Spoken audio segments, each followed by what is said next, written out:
Hi, this is Marsha. And this is Kelly. We are the 2U's of 2U's Fiber Adventures. Thanks for stopping by. You'll hear about knitting, spinning, dyeing, crocheting, and just about anything else we can think of as a way to play with string. We blog and post show notes at 2usfiberadventures.com. And we invite you to join our 2U's Fiber Adventures group on Ravelry. I'm 100 Projects. And I am Better in Motion. We're both on Instagram and Ravelry, and we look forward to meeting you there. Enjoy the episode.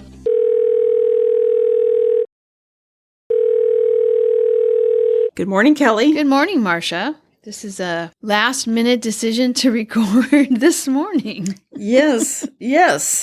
We just decided. It's like 10:30 now. We decided about. I think it was about 8:30 that we were. Mm-hmm. Yeah.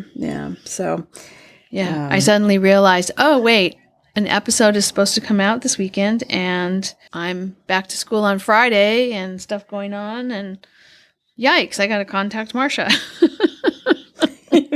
I was still in vacation mode. So, well, you've had a long break from school. Yeah. So, you're probably kind of excited to go back to school. I mean, you've been having meetings and stuff. Well, classes are actually going to start, and I know you don't have classes anymore, but I am having one. I do have a class this semester. Okay. At the time that we left for break, my class only had 7 students in it. It's in the Castroville Satellite Center, and I thought, okay, it's probably going to be canceled, and so I kind of asked, should I get ready for this? Should I not? And we didn't have a dean at the time. They had just hired, and he didn't start until January. So I asked the VP, and he's like, "Yeah, I don't think that class is going to go. We'll get it canceled, as soon as when the staff comes back in January." And then I didn't think of it again until maybe last week. I thought, I better check to see did they cancel it. And so I looked, and no, it's not canceled, and now it has 10 students. And so I checked in, and I'm actually glad, but at the time I was kind of like, oh no, I've been, I got myself back to the mode of, okay, well, I won't have a class. And now suddenly I have a class that I have to get ready for. But it's going to be really small, and it's only face-to-face. So it's going to be a good, I'm looking forward to it. I think it's going to be a really good experience. And the centers, because they are small, you don't have problems with like equipment not working properly or, all of that kind of stuff. They they really keep up on it. So it's a brand new center with good equipment in the rooms. And so that'll be nice. The only drawback is it's on Monday afternoons. And I had signed up for a rally class that starts at 4 on Mondays. Our regular obedience class is later, but the rally class starts at 4, and so I won't be able to do the rally class, which is fine. Robert will do that, and then I'll just meet him there. I'll just drive from Castroville straight to dog class at the fairgrounds in Monterey. So anyway, that's going to be kind of cool. But yeah, I'm not very good at vacations when they first start, unless I have some place where I'm going and I just go away. I have to have like a clean break. Otherwise, I'm I'll have a meeting, 2 days after I'm supposed to be done. And, I'm going to go check in my office. And then I do some stuff while I'm there. And, I need to go water my plants. I forgot to water my plants when I left. And so I'll, pop in and do that kind of stuff. But after I got past the first week of doing that, and it was, the campus was literally closed for Christmas, I haven't really been back. I think I went back in once in this whole time. So yeah, it's unusual for me not to have been doing things this week. But it's felt really good. So, yeah. And we've had a lot going on here because we were getting ready for having the yard sale with Robert's mom and dad's things. Mostly books. But yeah, you have to tell everybody about it. We talked about it, but it was very cool what you did. So it was really fun. I think it was fun. It was a lot of, loading stuff up and moving it out to the lawn, and then at the end of the day, moving it back to the backyard. Actually, at the end of the day, I convinced Robert to just put the tarp over it until the next morning. He's like, it was all free, right? Our yard sale was not really a sale. Everything was free. And then people could donate, if they wanted to the Hartnell College Emergency Scholarship Fund, which I think is going to need some extra funding with the things that are going on in the country. But anyway, so we got almost $300, and it was really fun to see people looking through the stuff and, choosing things. And it was kind of funny because there were a couple of people, I think because it was all free, who like they pick stuff up and they put it down, and then they pick stuff up and they put it down. They took some of something, but they didn't want to take all, kind of like they didn't want to be greedy. Yeah. There was one woman, there was a bowl that was on the table, and some like sewing supplies and embroidery threads. And she put a bunch of them in the bowl, and she was walking around, looking at other stuff with a bunch of stuff in the bowl. And then when she came back, she was just getting the sewing stuff. And I said, what about the bowl? I thought you had the bowl. Weren't you going to take the bowl too? And she's like, oh yeah, I will. Yeah. But it was kind of funny. Like, and maybe she just wanted to collect it up, and was using that in place of having a bag. But it really seemed like she was, like, oh, I'm not going to take that. I'll leave that for someone else, that kind of thing. Yeah. Yeah. And then the kids that came by, we had very few kids things, kids books or things that kids would want. But they would select a book. And a few of them I could tell what book they selected, but most of the time I couldn't see what it was. But some book caught their eye and they took it, big hardback books. Lots of travel books, so maybe that's what they were taking. To look at another country or something. I don't know. But it was just fun. There was one guy who stopped in his taxi, got out, ended up taking a spool of thread and a commuter mug. Like, okay, I really wanted to ask people, like, so why did you make that selection? I think that would just be so interesting. But then you don't want to put people on the spot or, make them feel self-conscious. So I tried not to stare at people while they were choosing things. Well, and we talked, or I guess actually we didn't talk. I think you were texting me, and there was one guy that took the empty beer bottles. Is it Grolsch? Yes. Beer bottles? He took those. And you're like, why does he want these beer? 2 empty Grolsch bottles, yeah. And then there's a bottle that is actually old glass. That look, you can tell that it's older. Like a lot of the bottles that we found in the backyard here have that look. Anyway, it's definitely an old bottle. Log cabin syrup bottle, empty. Like, I don't know why these were in a little collection, but I know Robert's grandmother collected bottles, and she had like a bottle collection. Some of them were perfume bottles, and some of them were other kinds of bottles with like food coloring in water, colored water in them. Oh, yeah. Back in the, 60s, 70s, when they would go visit.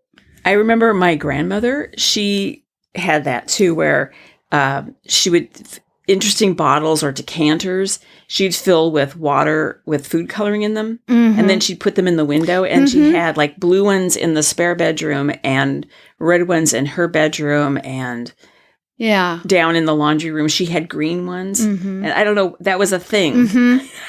Yeah. So I think some of the bottle collection might have been because of how Robert's grandmother had collected bottles.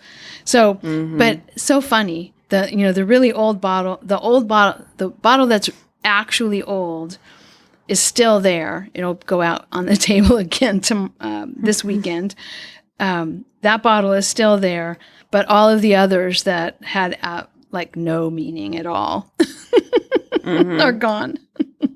So that's kind of interesting.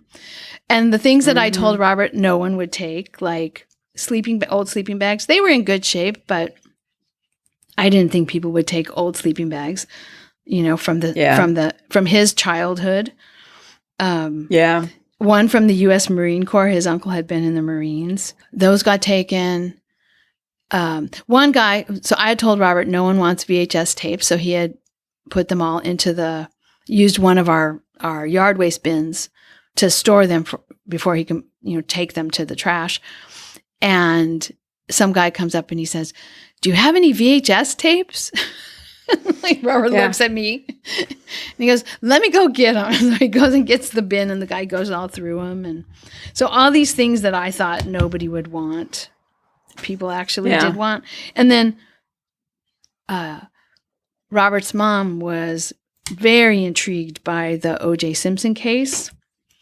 And I think every book written on the case she had. It was one big box and another half a box of O.J. Simpson related books. What Marsha Clark wrote, what the other prosecutor wrote, what the defense attorneys wrote, what her best friend wrote. All of these books. What O.J. Simpson wrote. And one guy was standing there looking at him, and he's like, "I'm really intrigued by these." And I said, "Yeah, Robert's mom was too." And he said, "I think I'll take all of them." So he took the whole set. Like he took both boxes of these books. Wow. So yeah, super interesting, really fun. People were very generous, to give something, even if they just took the littlest thing. They'd put $1 or $2 in the vase. And so it was really good. We still have I think there were probably about 1,000 books, and we still have about half the books left. But this other stuff that wasn't books is less than, it fits in a small box. So, oh, wow. And we added some things, decluttering as usual. You can always, and partway through the day on Saturday, I was wandering through the house thinking, okay, what else can I get to put out there? What else can I put out there? Is there anything I missed? Is there anything that I don't really need that I can just get, one less thing in the house? And so that was kind of fun. And Aunt Betty cleaned out her closet, and I'd report in, "Oh, you're this, that, or the other thing is gone now." And so, yeah, it was entertaining. And I just sat and, knitted and talked to people and watched people make selections. And so it was pretty fun. Yeah. Well, it sounds fun. I didn't have to put any, we didn't have to put any prices on anything.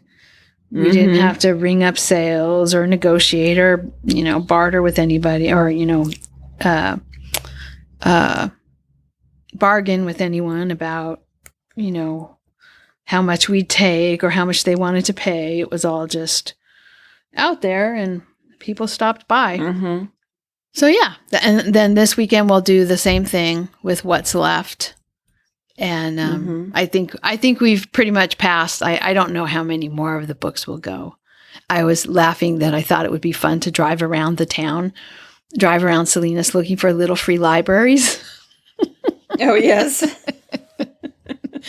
And put a couple books in each one.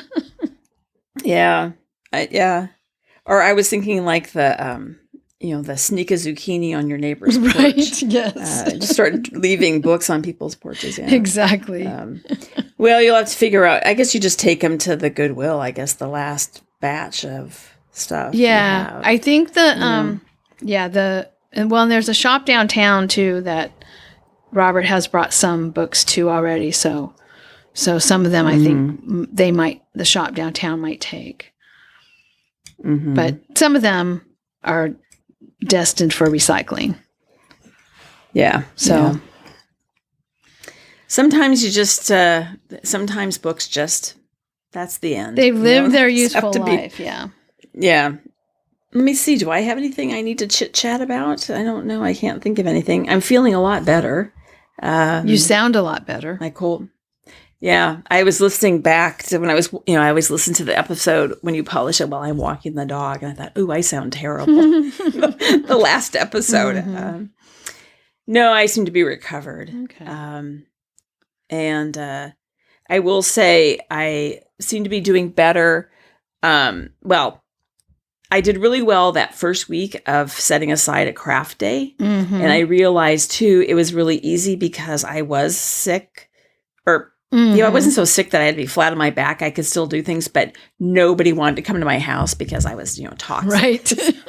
Nobody. So it was really easy to, set aside time for myself to do crafting. This past week has been, or the week that we're on right now has been a bit more challenging.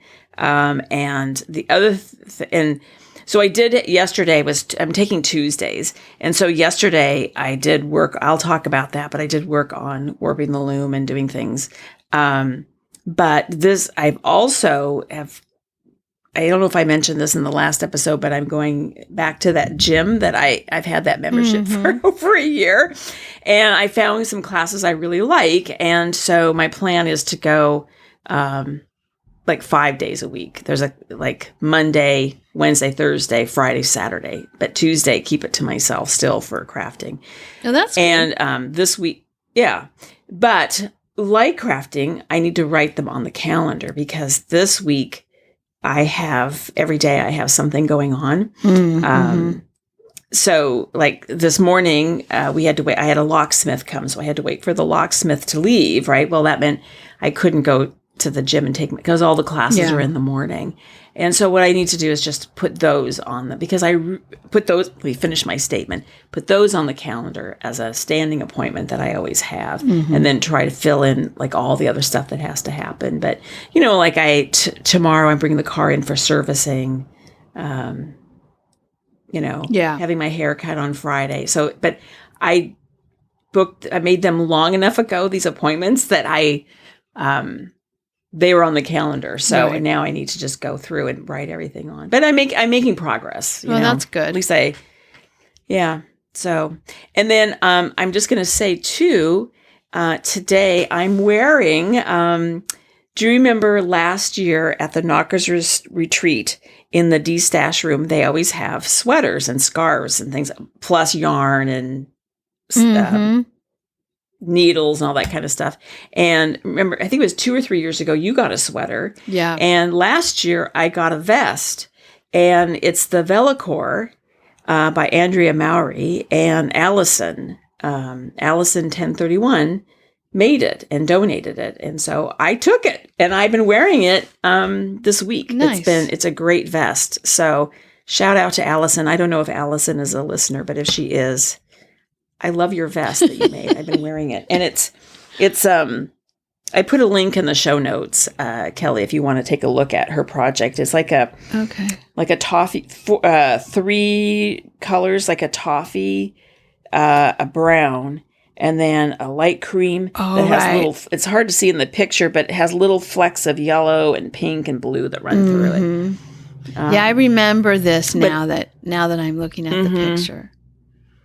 It's a very boxy. And it's vest. mosaic. It's basically just mosaic knitting, right? Like slip stitches. It actually reminds me, it looks like those vertical lines are slipped.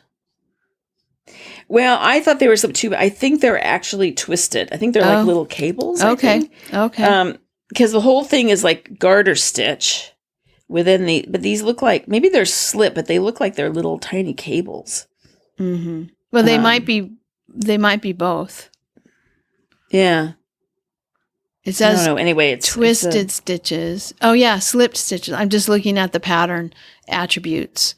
Slipped stitches and twisted stitches are both in the little, tags on the pattern. Mm-hmm. So that part of it reminds me of the sweater that I got that Celia made. Mm-hmm. Oh, yeah. Yeah. Because that's mosaic knitting with the slip stitches too. Mm-hmm. Anyway, I really like it. And I wasn't, okay, I'm going to say this, and this sounds kind of mean. I don't mean it to sound mean. They're not colors I would ever pick if I went to the store to buy yarn. I would never buy these colors. Mm-hmm. That being said, I love it. I think they work with everything. I have a rust color top I was wearing yesterday. Today I have a teal shirt on underneath it. So it works with a surprising number of colors. It's yeah. So interesting about color, things that we're not necessarily attracted to. Yeah. If somebody else makes it, yeah, we're like, oh, I love those colors. I never would have bought those, but I should not limit myself because they're really nice. Do you want to talk about your projects and all your weaving experiences that you alluded to before? Yes. Okay. Let's get into it then. Okay. I'll save the weaving for the last thing. Okay. So Graphito, I'm making pretty good progress on that. The last episode I think I was working on the first sleeve. I'm about to start the ribbing on the first sleeve, the ribbing of the cuff of the first sleeve. So I'm making pretty good progress on that. I should just take this Ames Beanie off, or I should actually do something about the Ames Beanie. I still have not fixed that cable. So something to do on one of my fiber days. I'm knitting on just the vanilla socks that I'm making, and have, I think, 2 more rows on the gusset, and then I'm just going to be straight down the foot. And it's just just the pattern I have memorized. Mm-hmm. And then weaving. Okay, I'll try to make this short. And the other thing I want to say too, before I start talking about weaving, is a couple weeks ago, I was on the Knockers Zoom call on Sundays, and Tamara was on there, and Tracy and Pat. And Tracy we were talking about weaving, and Tamara does not weave. And Tracy was saying, well, she would, at the next Knockers retreat, she was going to bring her rigid head of loom, and so that Tamara could try it. And as we were talking more and more about the weaving, she's like, I don't even know if I want to have anything to do with this. So, Tamara, if you're a listener, it's not that bad. That's what I'm going to talk about. This is like a, what do you call it? A trigger warning? Yeah, really. It's not that bad. It really is. Like, it sounds awful what I'm about to say. It's not that bad. So please don't be put off. Well, and Marsha texted me last night, and her text lists all these things that are going wrong. And then at the bottom of the text, it has hearts and a smiley face, and it says, "I'm having fun." Yeah.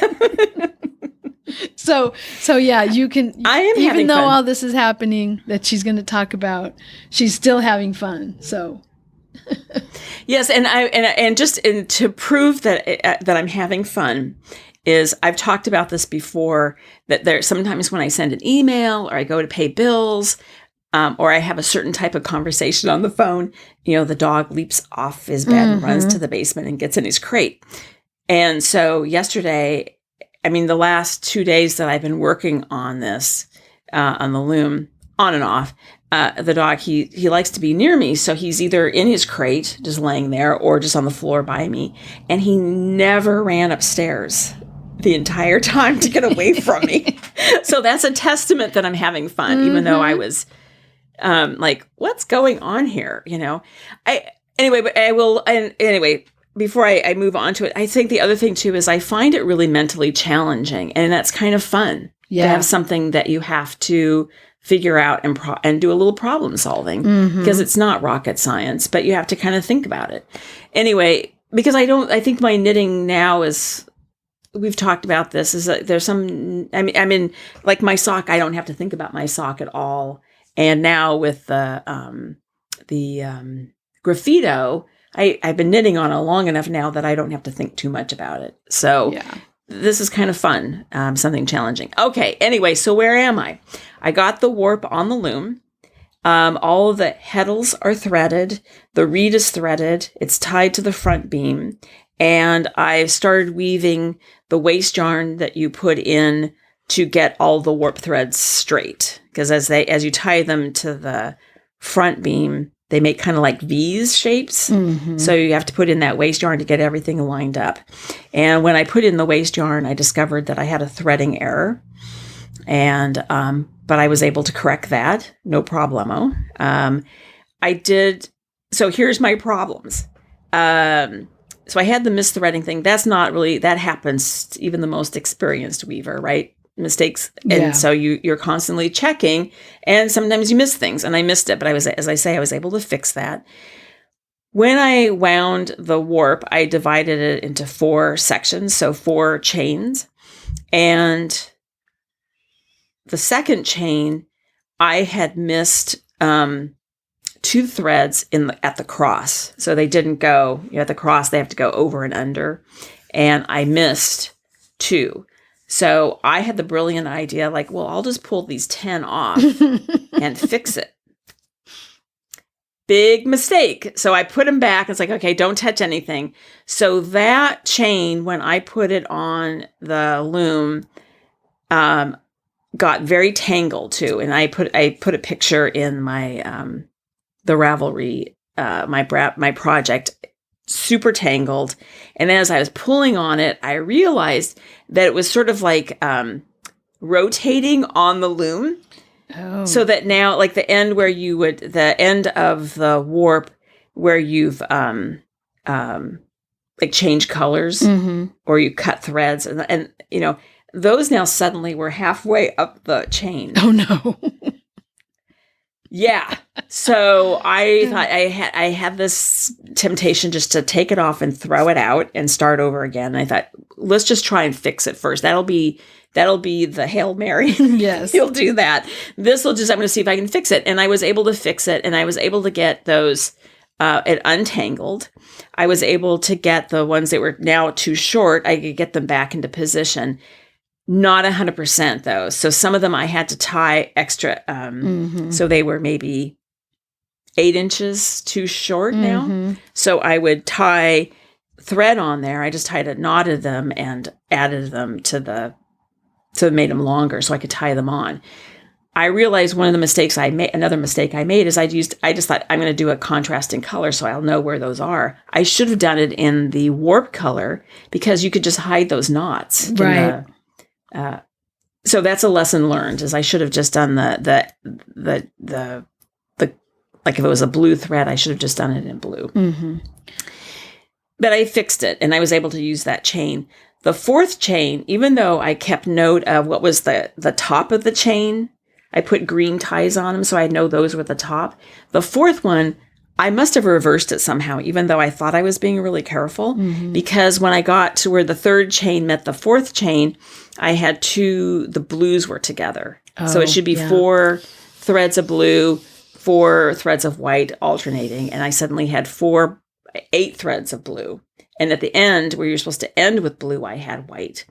So I just made the executive decision to the 4 where I had 8 blue threads, I just pulled out 4 and threw them over the back of the loom and left them. Mm-hmm. And then where I had the white, I actually had, I couldn't figure out how to wind 390, so I had put 400 on. So I now had extra, so I just threw out the white at the other end. So I ended with blue, if that makes sense. Yeah, it does to me. The other mistake anyway, so those are just mistakes, but not insurmountable, just kind of beginner mm-hmm. mistakes that I just didn't. The other issue I'm having, and we had some conversations, and you sent me you did a little research from the Leclerc website, but the problem I'm having is the brake keeps falling off. And there's like a metal cable that wraps around the brake and then is attached to a spring. And the spring falls off, and then that cable just flies off and untensions. So so I have to, and what I don't understand is this is the second time I've woven on this loom. The first one I made, that alpaca shawl that had its own series of issues. One of the issues was not the break falling off. Right. So I've done something to it, and it looks like I have it on the right way.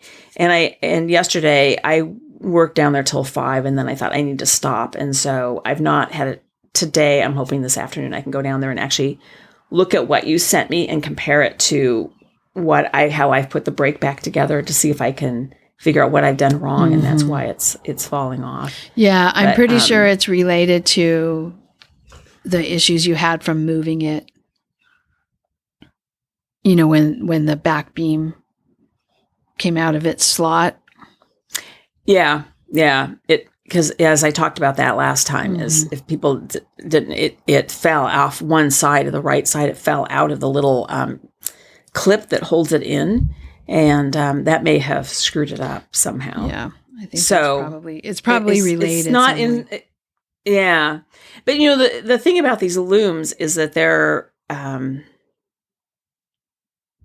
What am I going to say? They're just like all sort of organic material. It's just wood and metal and string, kind of. Yeah, that's true.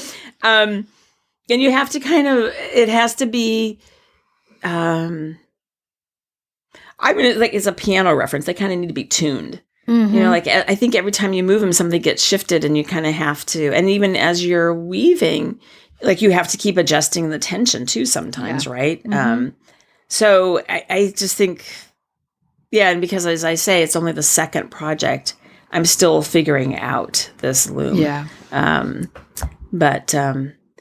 then as I started weaving, because I haven't woven for so long, I'm having a bit of a challenge with throwing the shuttle. And one thing I realized too is, I'll throw it and it will go down. Everybody who weaves is going to laugh at this, but because you've all experienced this, I'm sure, is you throw the shuttle across and it goes down, it gets stuck in the thread. So then you have to reach in and fish it out, which is not correct, or it'll fall down and to the floor, down through all the thread, the warp. And so one thing I realized too is that when you push on the treadle and you lift the shafts lift up, the ones that you're not lifting up, that are staying flat, they're lifting up a little bit, and the warp is lifting up off the beater. Do you know what I'm saying? So that you can't, the threads, I think the threads are, the warp, isn't it? The warp that's not being lifted, isn't that supposed to stay It's supposed to stay down. Something might be, some of your threads might be twisted. Well, so that it's connecting one of the harnesses is being connected to the other ones by the twisted threads. Okay. Like two threads that are next to each other might be twisted before they're coming through the reed, or somehow twisted so that one of the harnesses is pulling the other one up when it's not supposed to. Okay, I'll check that. The other thing I noticed last night is if I didn't push down really hard on the treadles and made the shed a little bit smaller, like not be so aggressive about pushing down on it, then it seemed to be better. Oh, that's good. I'm wondering too if maybe the tie up is too, like maybe I need to adjust the tie. Yeah. Maybe I have the treadles too high or too low or something. Yeah. I don't know. I have to just, as I say, there has to be a little fine tuning. I'm going to add another piece of information too. I know that the whole reason that the shuttles are built the way they are is so that they just are supposed to slide through your warp, and the term throwing the shuttle is pretty descriptive. But I would say that when you're a beginner, actually throwing as opposed to kind of threading it through the shed is maybe not as good of an idea. Like, you go a little more slowly. Oh, really? Don't be so assertive with that idea of throwing until you kind of get more practiced. I think that's one of those things like tension that people have a tendency to all this worry about the tension on the loom, people have a tendency to over tighten things. Right. And that also can sometimes make your shed smaller. That's a whole other issue. But people have a tendency, because there's so much talk about tension on the loom, and people have a tendency to think they need to have everything really super, super, super tight. And sometimes that's not, sometimes it goes too far. And I think sometimes the idea of throwing the shuttle, while that is the right term, is not exactly throwing. It's not as descriptive of how you should. Yeah. I mean, you can kind of move it. And maybe I'm, coming from a perspective of having used stick shuttles for a long time. Mm-hmm. So I'm not as good with the shuttle. Mm-hmm. But I do have a tendency, I do throw it or, push it kind of hard to get it all the way through. But sometimes doing that a little less forcefully can be helpful. Yeah. And then you do have to kind of help fish it through the rest of the way, but you can keep it up above those threads as opposed to diving down under the threads that it's supposed to be going over. Mm-hmm.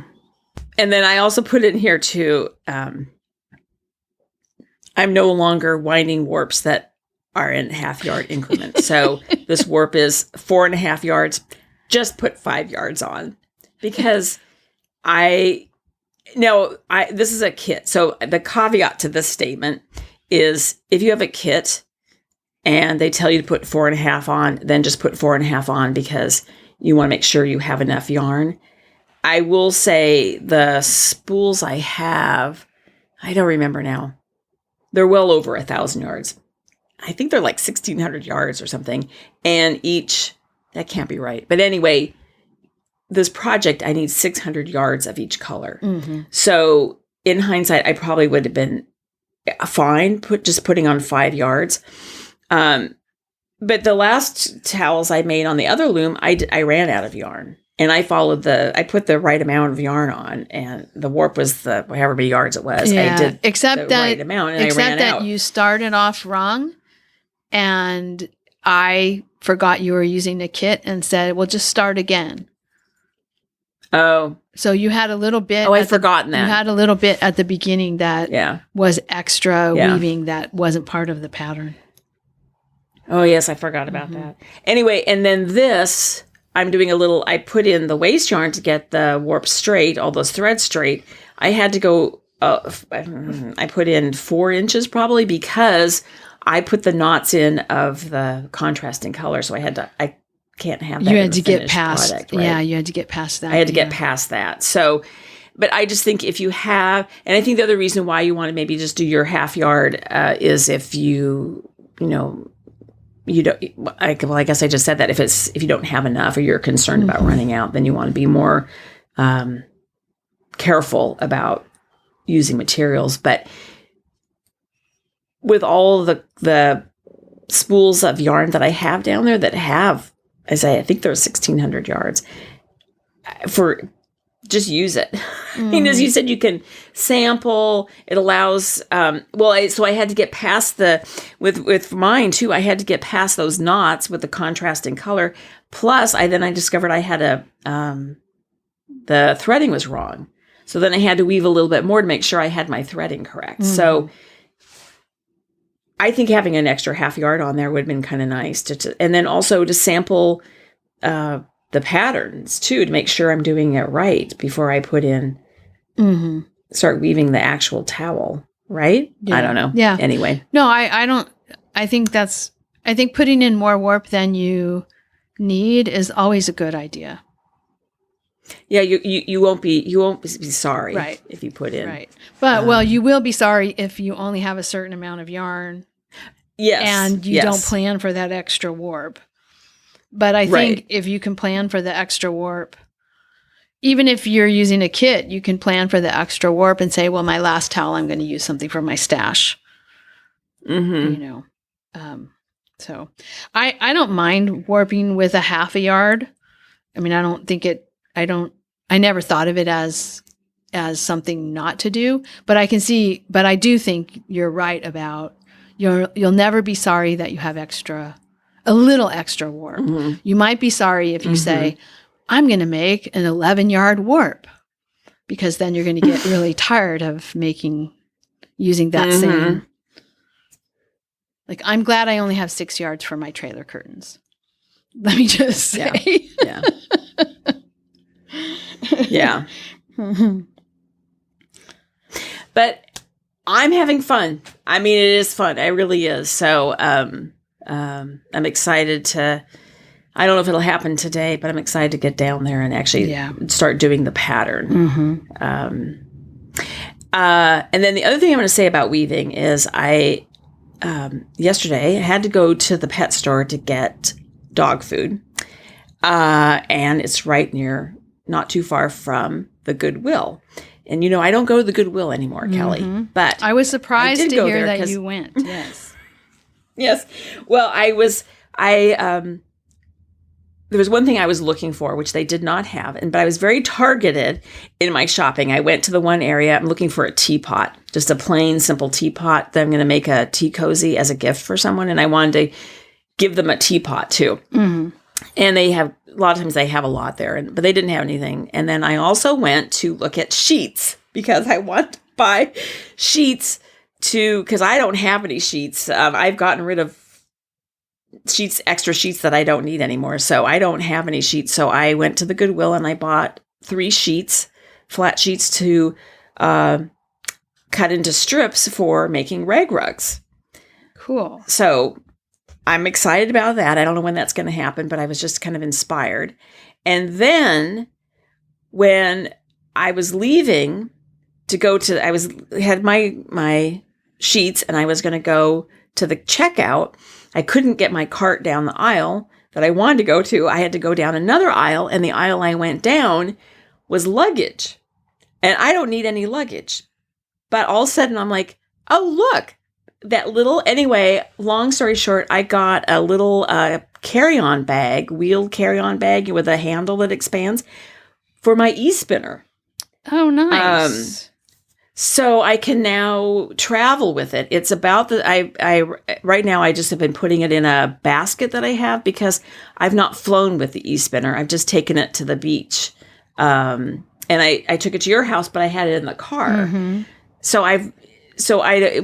I go to Knockers in April, I don't know if I'm flying or driving, but I just knew that I needed a bag for it at some point. We've had a lot of discussion about it, and I've been on the forums trying to figure out what I want to get. And this thing was brand new with tags for $11. Nice. So I've got my little bag, and it'll be perfect. And it fits the wheel and bobbins and the Lazy Kate and all the cables. It fits in there. I can even fit the Nitty Naughty in there. And I have to go down there and look at it again. I think I always bring an extension cord. When you travel, that's something, when you go, I don't know, it's something like having an extension cord sometimes is kind of a nice thing when you travel. It seems weird, but especially when we go down to the beach, a lot of times the lighting is not very good. And so when I go to the beach, I bring my project like the Ott light with me, and but then you need an extension cord sometimes. So anyway, that all fits in this little bag. It's great. Very cool. So I'm excited. Because you were looking for a long time for different things on Amazon or, Yeah. Yeah. Oh, good. Yeah. So you're all set. I'm all set. Yeah. To travel with. Anyway, yeah, I can. Yeah. So anyway, that's it for me for projects, Kelly. How about you? Okay. Well, I am sitting here right now knitting on a hat. This is a charity hat out of acrylic, the leftover acrylic from the phase blanket that I crocheted. And I'm just I just started the crown decreases on this hat. It's the 5th one. I have 4 others that I've made. The yarns are 2 different shades of turquoise. There's a sort of a pinky brown color. I don't know if brown is not the right. Sort of a pinky gray. I don't know. It's a very warm gray. And then a bright eye-searing pink. So I've been just combining different different colors. I still have quite a bit of the pink left, but I'm at the end of the ball of, one of the turquoises is gone, but I'm at the end of the ball of the other turquoise, and that'll be the very top of this hat. So I'm almost done with it. So that's one of the projects that I've been working on, just charity hats. And I think I might just be done after this 5th one, and I'm not sure what I'll do with the rest of the pink, but I'm not sure. I'm not even sure I have enough of the pink left to make another hat. So that's pretty good.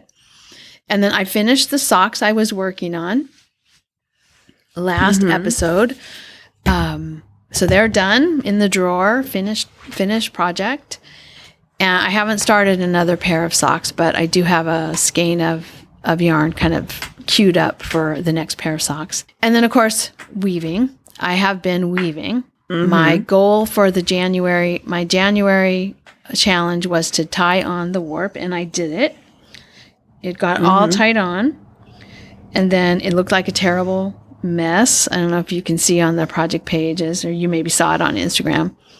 It looked terrible. I mean, I looked at it and I thought, this is going to be a disaster. But I kept going because people told me it would look bad, but it would work. And so I got them all knotted, and then I pulled, kind of by hand, pulled all the knots through the reed and the heddles, so that they wouldn't get stuck. I pulled them all through to the other side. And then I had a moment of, you know what? I think I'm just going to cut the old warp off right at the knots and then just tie it on like a regular front to back project. I'm just going to use the fact that I tied it on and pulled it through as enough. And then I'm going to just cut it off. And then from there, I'm just going to tie it and do it just in a normal way. And then I thought, no, resist that. Does that make sense what I'm saying? Yes, it does. And I'm actually on your Ravelry page now, the blah, blah, blah trailer curtains. Yes. And it's that 3rd photo. It looks terrible. Yes, it looks terrible. Very chaotic. And then when you look at the next picture up, you can see I have pulled some of the knots through the heddles. And so once all those knots were through, I thought, you know what? I'm just going to get rid of this old warp altogether and just cut it all off at the knots and start fresh and just tie this on. Because I had saved myself the work of threading the heddles and the reed. And then I thought, no, you committed to this process. You're going to do this process. So that's what I did. And so I got all the knots through, and then I knew it was going to be a little bit more tricky to wind on than winding back to front. I was going to need help. And we've talked before about how, it makes Robert really tense. And then also he, besides just turning, you have to put in all the paper, right? You have to put in the paper that separates the layers of the threads. So he's, stuck doing that too. And anyway, but we did it yesterday, and it took about half an hour to wind on and, put the paper layers in. And I was pulling the bouts to get them, to get enough tension that they would slide through the lee sticks and go, wind onto the back. And I think it wound on pretty successfully. I mean, there were some places where I really had to work at it, but no threads got broken. Everything went pretty smoothly. So it's all wound on, and I've already woven about 20 inches of the first panel. That panel gets cut into, gets cut in half to make 2 curtains. So, yeah. And the panels are about 66 inches long. Okay. So. You're making progress. I am. Yeah. I'm making progress. And it's going fast. If I can sit down and weave, it goes really fast because it's the same shuttle. I don't have to change color. There's, it's the same pattern. I mean, I do plain weave at the very beginning for the hem, and at the very end of the panel for the other hem. And then, other than that, it's just Swedish lace, which is a very easy treadling sequence. It's easy to see. Well, let me just say, it wasn't easy to see when I first started doing these curtains. the very first set of curtains, but now that I'm on the fifth warp, it's very easy to see if I've made a mistake, to read my I can really read my weaving and know where I am. I don't have to take extensive notes or mark anything off. I can just weave. And so it should go pretty quickly if I can if I can sit down to the loom. It's going to be a little bit challenging because school is going to start, and, so I won't have as much time at the loom as I have had to weave. But yeah, it's going really well. I'm pleased. I think, you don't always know if you have tension issues in the warp winding until after you've been going for a while. But we'll see. So you'll hear about it. You'll hear about it by the next episode. I might be done by the next episode. Who knows? But probably not. But even so, I'll report back how this has worked. But so far, I have to say, tying on is not as bad as I thought. It looked horrible. I thought this was a huge mistake, but it worked. So anyway, and of course it works. People have been doing it for centuries, right? Like, why am I suddenly going to be the one person who discovers that it's a terrible idea? That's just ridiculous. Of course it worked, but it was very difficult to have faith that mess was going to turn into something organized. Yeah. But that is the thing I love about weaving, is it puts order into chaos. All those threads are chaos, really. And weaving just puts a little order into them. The warping puts a little order into them, and then you've got cloth. It's magical, really. Yeah. I mean, really and truly, when you think about it, it's really magical. So so that project is moving along, and I'm not going to sew any curtains till I have both pieces of fabric done, and then I'll actually sew the curtains. The only other thing I wanted to talk about, and this has been pretty fun, so thinking about decluttering, right? And I'm feeling kind of smug. I've got, gotten rid of a bunch of stuff, and it's going out to the yard sale, and it's, 2 couches were gone. We got a new couch, and we got rid of 2 couches by putting them out on the street. So, things were leaving the house, right? And I'm feeling pretty smug. And then I'm thinking about, I have this stash of coned yarns in the garage on a shelf that I don't ever see because they're in the very back corner of the garage on a shelf. So I'm really lying I'm a big fat liar about my stash, because I have a huge bin. It was probably weighed over 20 pounds of coned yarn. And so this got me thinking, that was the discussion last time about the chenille rug and how I was interested in this chenille rug. So I did bring the cones in and look at them all. And then I thought, you know what? I did have kind of aspirations of making blankets. And I've been thinking about, making a blanket for each of my nieces, making a blanket for our bed or a blanket for the spare room, just making blankets. And I thought, I've been thinking about this stash as a way to do that, but I don't even know if I'm going to like the blankets because the yarn is so hard to, it's so hard to know, right, from a cone. Right. So I've now got 9 of the cones, which is not all of them by far. 9 of the cones I have sampled on the little pin loom.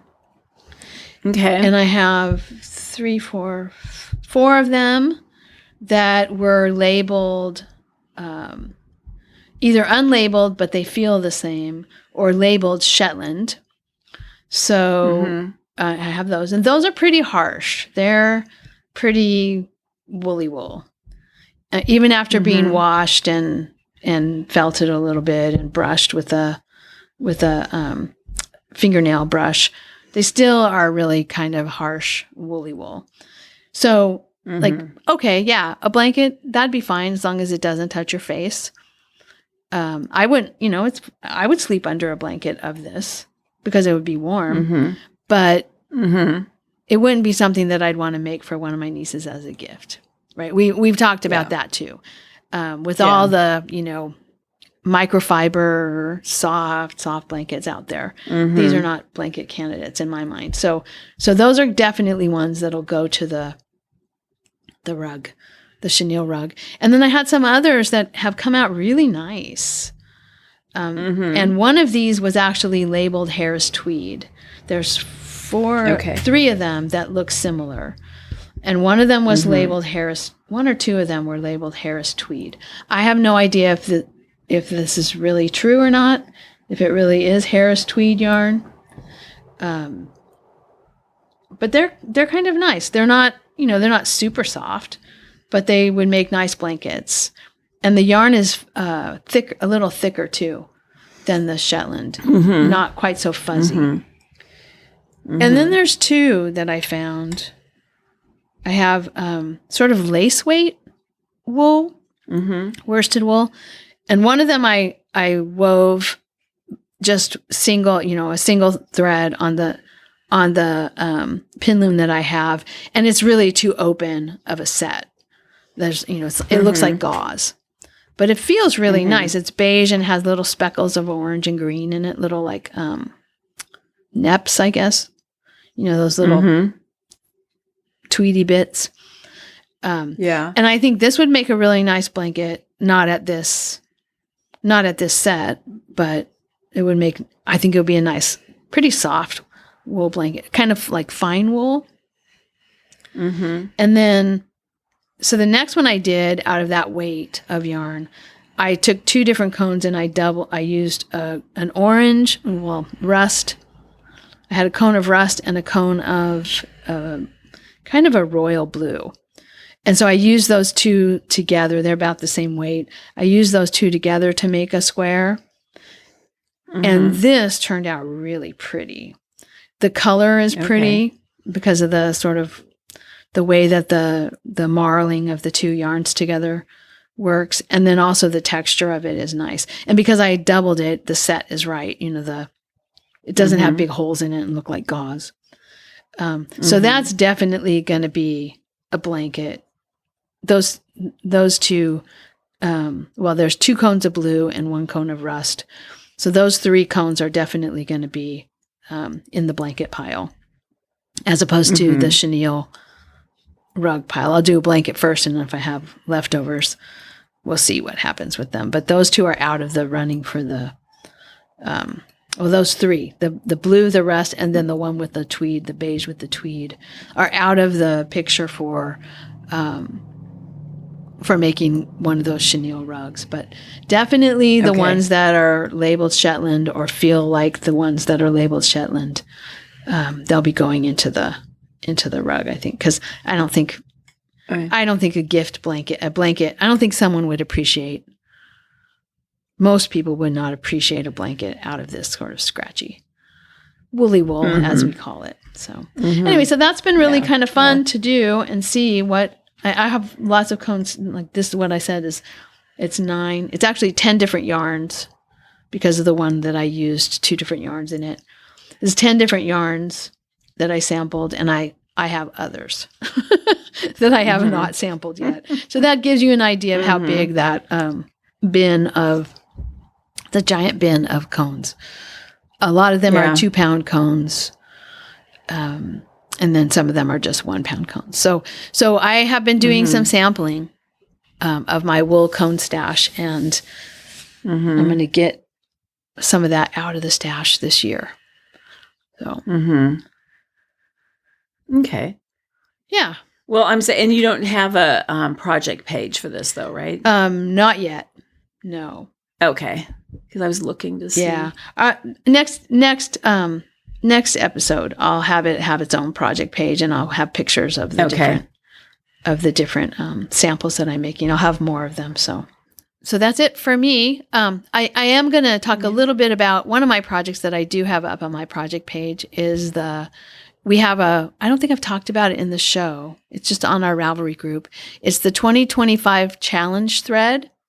So I created this thread in case anybody has, a Make 9 or a,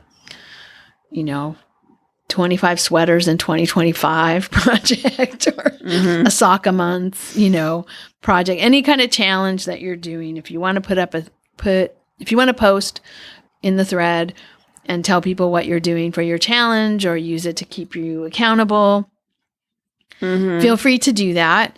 Sane One, I think is how you say her name. She's put up challenges every year, a challenge thread to talk about the challenge she's doing. And I thought, okay, people get into this. So let's put up a thread where, everybody can post their own challenges, what they're doing.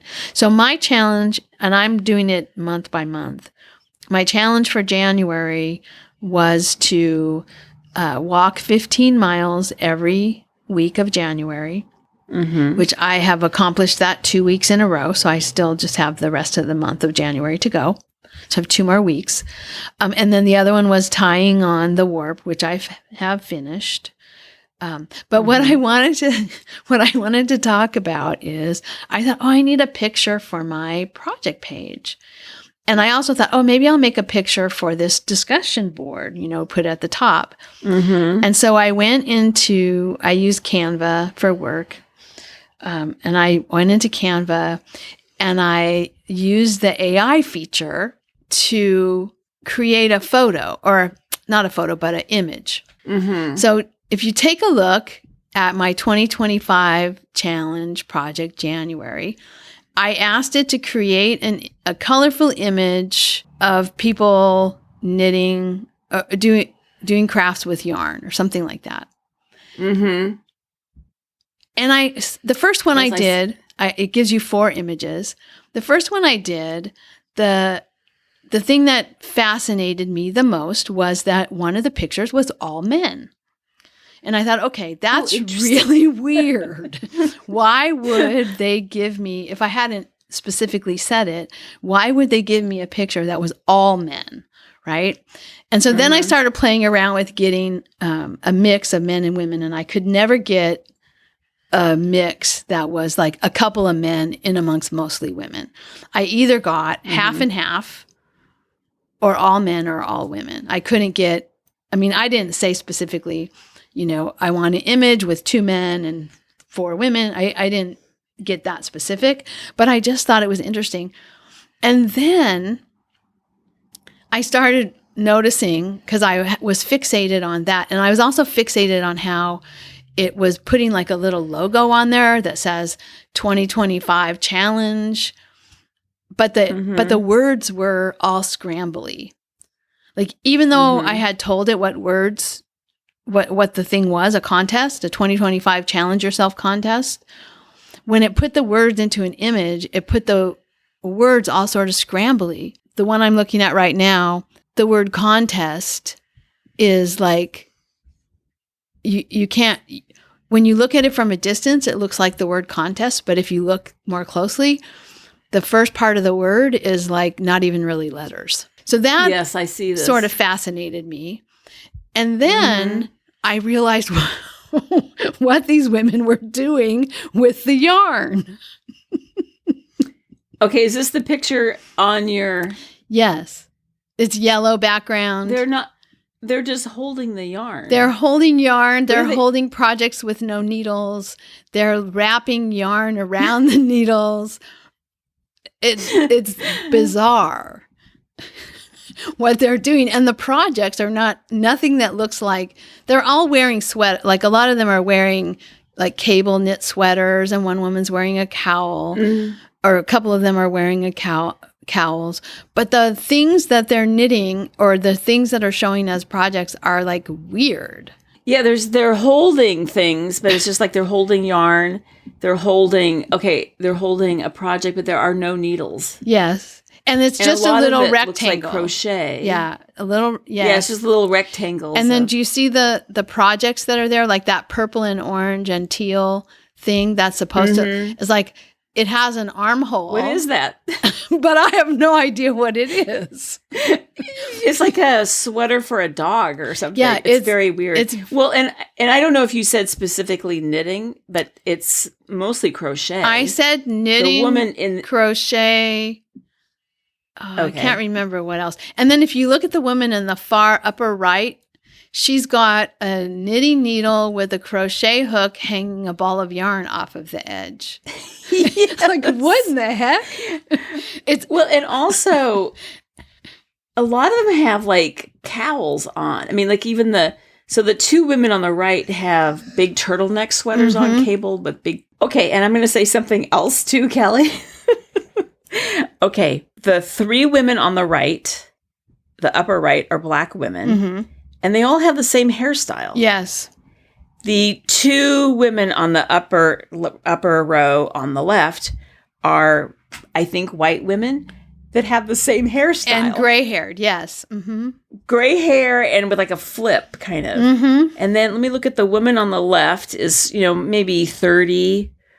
Different hairstyle. Yeah. The others and then have women. There's like repeated hairstyles. Yeah. Yeah, very interesting.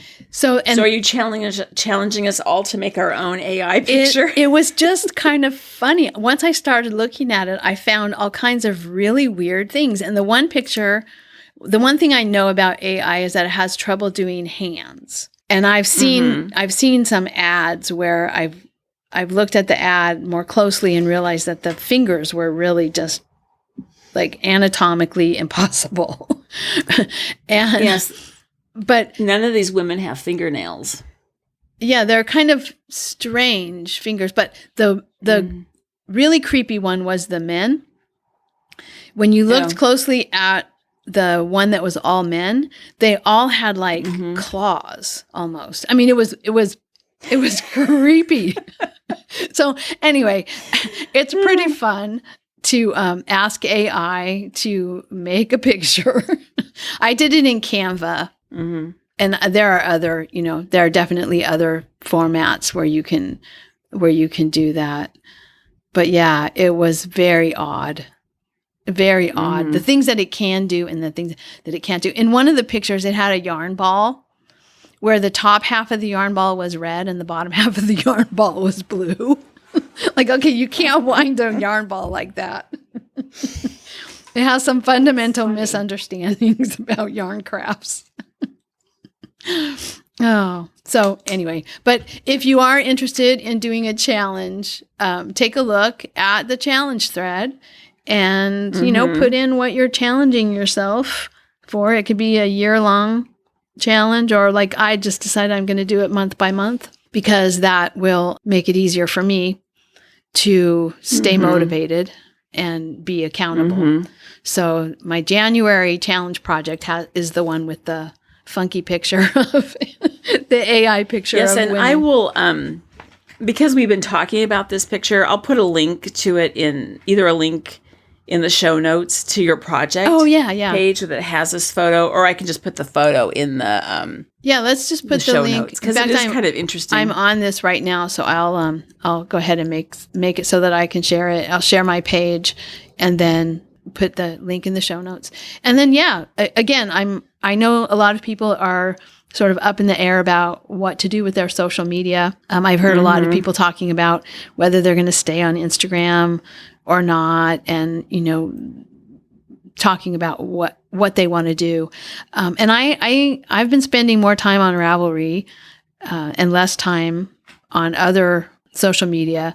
And so, there's if that's something that you're thinking about doing, substituting one for another, this is, Ravelry is a place where you can, come on our group. And I know a lot of people are looking at it, just not posting, and that's fine too. But it has been a pretty friendly place, and we welcome you to check it out if you are interested in, a community. Yeah. I've noticed on Instagram, more and more people are that I follow say they're testing out other. They're trying to make the decision if they're going to stay or not, and they're testing out other. Yeah, I don't know. Is there something called Blue Sky? Or something? I went and I got an account on Blue Sky, so I'm on Blue Sky now. Okay. I haven't really done much with it, but if any of our listeners are on Blue Sky, look for me. I need to know who else to follow. I spent a little bit of time trying to find people that I already knew from other places, but that's time consuming. So anyway, if you're on Blue Sky, come look for me and follow me. That would be great. Okay. All right.